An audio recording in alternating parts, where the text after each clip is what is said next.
You might not believe in God. You might not trust the church. But C.S. Lewis didn't write mere Christianity for people already convinced.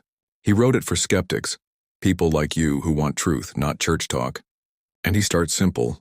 We all believe in some kind of morality, right and wrong, fair and unfair. Even if we don't agree on what's right, we still believe there is such a thing as right. Lewis says that's not random. It's not just instinct or opinion. It's something deeper, a real moral law. A man does not call a line crooked unless he has some idea of a straight line. If there's a standard we all fall short of, then maybe that standard comes from beyond us. And if there's a moral law, maybe there's a moral lawgiver. Lewis followed that thread, and it led him to God. Not because he wanted to believe, but because reason demanded it. If the universe has no meaning, we should never have found out that it has no meaning. But here's where it gets personal. We all break the law we claim to believe in. We don't even live up to our own standards, let alone God's. And Lewis doesn't sugarcoat it. We are not merely imperfect creatures who must be improved. We are rebels who must lay down our arms. This isn't just about becoming a better person. It's about admitting we aren't the center of the story, and we can't save ourselves. Lewis says pride is spiritual cancer.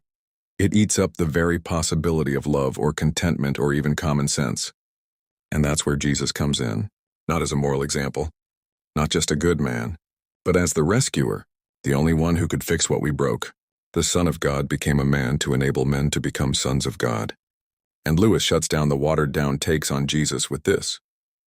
I'm trying here to prevent anyone saying the really foolish thing that people often say about him.